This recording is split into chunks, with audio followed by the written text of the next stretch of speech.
జయ శ్రీరామ్. రామారక్షకుడ పాహిమాం పాహి. ఓం నమో నారాయణాయ నమః. ఓ భక్తులు ఇలా పాడుతుంది. విభూతి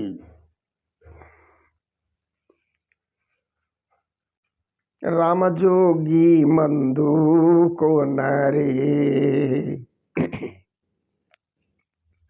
రామజోగి మందు కొనరే పామరులారా మీరు, రామజోగి మందు కొనరే, రామజోగి మందు మీరు హాయిగా భుజించిన గాని, రామజోగి మందు మీరు హాయిగా భుజించిన కాని రాముని భజన చేయగలేరు, రామజోగి మందు కొనరే పామరులారా, రామజోగి మందు కొనరే అని వస్తున్నాడు. రకరకాల జనమంతా కూడా వస్తున్నారు. వినయశీలుడు గురువుగారు మన విభూతి చూడండి ఇలాగ వస్తున్నాడు. వెనకాల కొంతమంది మనుషులు కూడా వస్తున్నారు. వాళ్ళ చేతిలో కర్రలు కూడా ఉన్నాయి. ఏం అర్థం కాలేదు. వెంటనే అందరూ దగ్గరకు వచ్చారు. వాళ్ళంతా కూడా వచ్చి, గురువుగారు మీరు మీ మీద గౌరవం మర్యాద ఉంది కాబట్టి మేము ఇతన్ని క్షమించి తీసుకొని వచ్చాం. ఇతను ఏమేమో చేస్తున్నాడు. ఏం చేశాడు? ఏం చేసావు నాయన విభూతి? మళ్ళా ఎందుకు మళ్ళా మనకు ఇలాంటి పనులు? ఏం జరిగింది అని అడిగాడు. గురువుగారు మీరేం చెప్పారు? ఏం చెప్పారు? ఎన్నో చెప్తుంటాను, గుర్తుంటాయి, వయసు అయిపోతుంది కదా. గురువుగారు మీరే చెప్పారు, ఆనందో బ్రహ్మ అన్నారు. ఆనందో బ్రహ్మ అన్నాను. అది వీళ్ళు తప్పుగా భావిస్తున్నారు. అయ్యా ఈ వ్యక్తి అలా అనలేదు. అందరి వీధి వెంబడి ఆనందం అమ్మబడును, ఆనందం ఉచితంగా అమ్మబడును, ఆనందము ఉచితముగా అమ్మబడును అంటున్నాడు. ఉచితంగా ఏంది, ఆనందం అమ్మేది ఏంది అని అనేక సందేహం వచ్చి, ఆడవారు ముఖ్యంగా స్త్రీలు వాళ్ళు కుటుంబం భారం మోసి పాపం వంటలు వార్పులు చేసి అలసిపోయి భార్యతో భర్తతో పిల్లలతో ఏగి విసుగ్గా ఉంటుంది. ఓ ఆనందం అమ్ముతారంటున్నాడు వీడెవడో. గ్రామస్తులు కొంతమంది అమాయకులు అనేక మంది ఉంటారు, మోసగాళ్ళు చాలామంది ఉంటారు. మరి చాలామంది చూస్తూ ఉంటారు పేపర్లు. 1/4 కేజీ బంగారుకి 1 కేజీ బంగారు ఇస్తాను, మీరు మీ బంగారు తెచ్చి ఇస్తే అంటాడు. ఆశపోతాం. ఏం చేస్తాము? 1/4 కేజీ బంగారు 1 కేజీ వస్తుంది. 1/4 కేజీ ఎక్కువ వస్తుంది అంటే 750 గ్రాములు ఎక్కువ వస్తూ ఉంది. మీ నగలను తెచ్చి ఇవ్వండి. అందరూ చేస్తారు. నగలు వేసేస్తే అంత తూకం వేస్తాడు. 1 కేజీ ఉంది, ఇప్పుడు దీనికి 3 కేజీలు ఎక్స్ట్రా అంటే 4 కేజీల బంగారు వస్తుంది. మీరు మీదనే మీ వస్త్రం కప్పండి, మీరే మీ ముందర వస్త్రం కప్పండి, నేను మంత్రం చెప్తాను, వచ్చేస్తుంది. అమాయకులు, అజ్ఞానులు. వాడు అంత బంగారు సృష్టించేవాడైతే వాడు గొప్పవాడుగా ఉండిపోవాలి కదా. ఇలా వచ్చాడంటే అర్థం చేసుకోవాలి, మాయగాడు అని చేసుకోరు. ఏం చేశారు? సరే బాగా అందరూ ఆభరణాలు వచ్చి పోసారు, కప్పేశాడు. అతనికి ఒక కరికట్టు విద్య, ఈ కరికట్టు విద్య ఒకటి ప్రదర్శించాడు. ఏంటి అవి కరికట్టు? వీళ్ళందరినీ కూడా సన్మోహంలో ముంచేశాడు మాటలతో. హ్రీం భ్రూం ఘాం ధీం ఢాం అనేసన్నాడు. అనేసి అంటానే వాళ్ళు, అబ్బా ఇదే మంత్రాలు చెప్తున్నాడు, మహామంత్రాలు, ఖచ్చితంగా మనకు బంగారు ఇప్పుడు 4 కేజీలు అవుతుంది, 1 కేజీకి 4 కేజీలు అయిపోతుంది అని ఆనందంలో వాళ్ళు భ్రమలో ఉన్నారు. ఈ ఆనందం అనే భ్రమ ఇది కూడా ఒక రకమైనటువంటి తదేకాల వృత్తి. ఏంటది? బంగారు అధికంగా కావాలి, బంగారు ఎక్కడ కొనాలి, బంగారు వస్తువుగా కావాలి, ఇదే ధ్యాస. ఎవరైతే ఒకే ధ్యాసలు అంటే ఇది మనకు విషయవాంఛలు దేవుడి మీద ఉంటే అది ఆనందం, బ్రహ్మానందం, పరమానందం. కానీ దేవుడి మీద వదిలేసి మీద భౌతిక ప్రపంచంకి వెళ్తే ఈ తదేకాన వృత్తి ఏమవుతుంది? బాధకు, కష్టాలకు కారణం అవుతుంది. ఇది గ్రహించాలి. గ్రహించరు, పోతే పోయింది. ఇప్పుడు వీళ్ళు చేసే ఇక్కడ కూర్చొని చూస్తారు, బంగారం అవుతుందని. నేను ఇప్పుడు మీ ముందరనే మీరు చూస్తూనే ఉన్నారు, కళ్ళు మూసుకోలేదు. ఇప్పుడు మీరు 4 కేజీలు అందులో అయి ఉంటుంది.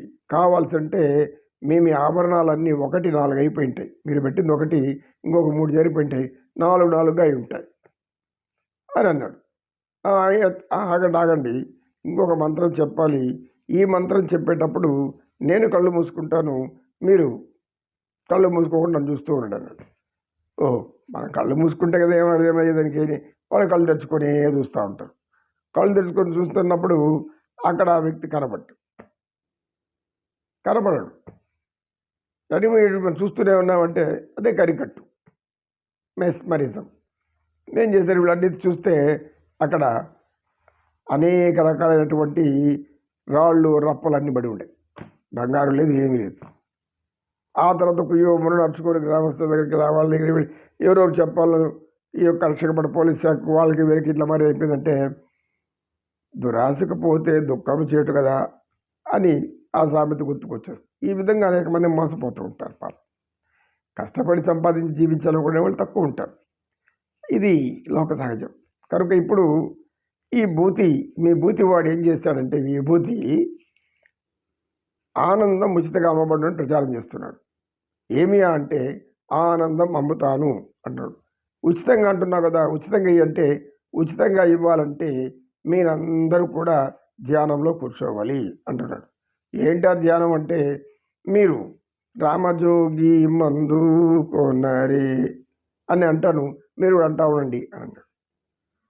వీళ్ళు ఏమంటే ఆడవాళ్ళు ఇంట్లో పని బట్టలు మానేసి ఏదో ఆనందం వస్తుందో కూర్చొని ఇది పడుకుంటున్నారు. మేము ఇంటికి వచ్చేసరికి మాకు భోజనాలు లేవు, ఏమంటే వంట సగాలు ఆగిపోయింది, అన్నం బియ్యంగానే ఉంది, కూరగాయలు కానీ అట్లే ఉన్నాయి, ఎక్కడేసి అట్లే ఉన్నాయి.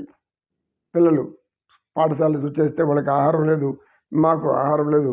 వాళ్ళని గట్టిగా అడిగితే ఇదిగో ఈ వ్యక్తిని చూపించారు. ఒరే నాయన భూతి, ఎందుకురా ఇలా చేశావు?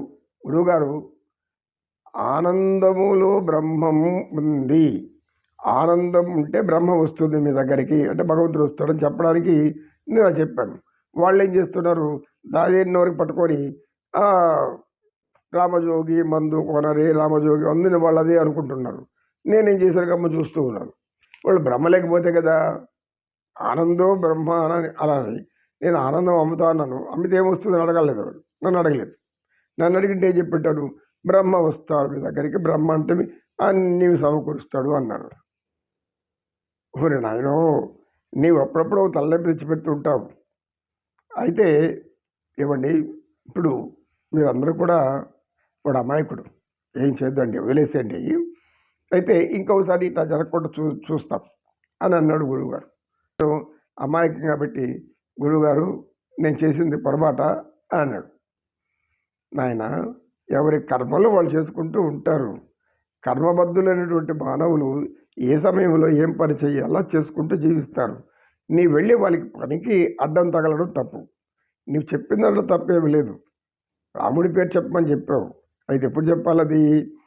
వాళ్ళు విరామ సమయంలో ఎటువంటి పనులు లేనప్పుడు హాయిగా ప్రశాంతత కావాలనుకున్నప్పుడు ఇది మనం చెప్పాలి.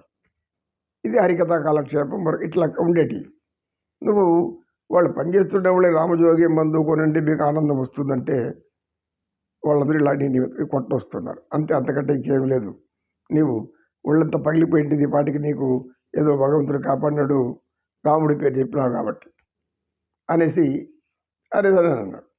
తర్వాత ఒక వారం తర్వాత అక్కడున్న స్త్రీలందరూ ఈ బుద్ధి కోసం వచ్చారు. ఈ బుద్ధి గురువు గారి మాటని కళ్ళు మూసుకొని ధ్యానంలో ఉన్నాడు. అయ్యా ఇక్కడ విభూతి ఎవరు, ఎక్కడెక్కడ అని వచ్చారు. ఏం దగ్గర కూర్చోడు కదమ్మా అంటే, అయ్యో మాకు మహామంత్రం నేర్పాడు, ఆ మంత్ర ప్రభావం మాలో అనంతమైన శక్తి వచ్చేసింది, అన్ని పనులు ప్రశాంతంగా చేసుకుంటున్నాము, మాకు కష్టమే తెలియటం లేదు, ఆనందంగా ఉంది. అవునమ్మా, సరే వాడేదో చెప్పాడు, మీరు సాధన చేశారు, ఆనందో బ్రహ్మ, మనం ఆనందంగా ఉండడమే బ్రహ్మ, దారి ఎత్తుక్కోవడమే మనకు కావాలి. ఆ దారిలో తెలుసుకుని పోతే ఆనందంగా ఉంటాము, లేకపోతే దుఃఖంతో జీవితాంతం ఏదో లోటు, అది పోయింది, ఇది పోయింది, ఇది పోయింది, ఏం వచ్చింది ఏం పోయింది ఆలోచించు, వచ్చిన దాని గురించి ఆలోచించు.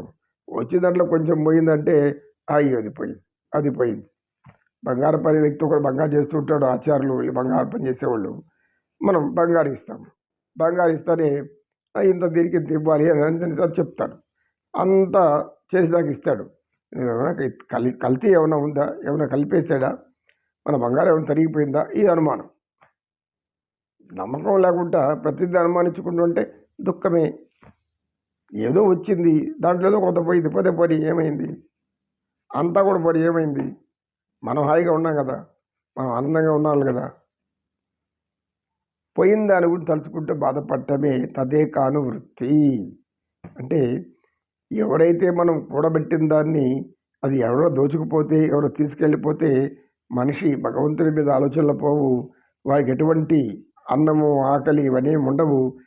అంతా మర్చిపోయి, ఆరోగ్యాన్ని కూడా మర్చిపోయి, అయ్యో పోయింది, అయ్యో పోయింది దిగులు పడుతూ కూర్చొని, కూర్చొని వేదన చెంది, చెంది అనారోగ్యం పాలవుతుంటారు. ప్రాప్తం ఎంత ప్రాప్తమో అంత మనమేం చేస్తాం? మోసపోకుండా ఉండాల్సింది మన యొక్క కర్తవ్యం, మన బాధ్యత, మన జ్ఞానం అది. ఎవడు మోసం చేస్తున్నాడు, ఎవడు మోసం చేయడు, దీన్ని మనం గ్రహించాలి. అలా లేకుండా మాయ మాటలు నమ్మి వెళ్ళిపోయి ఆఖరికి మనల్ని మనం బానిసలుగా మార్చుకొని ఇతరులకు బాధపడడం దేనికి? కనుక బానిస బ్రతుకులు మనకొద్దు. స్వతంత్ర భారతదేశం, స్వాతంత్రం మనకు వచ్చింది. మన స్వేచ్ఛా జీవులము, సార్వభౌమాధికారం కలిగినటువంటి మనము ఎందుకు మనమే పరిపాలకులు. నమో కృష్ణ, నమో కృష్ణ, కృష్ణం వందే జగద్గురు.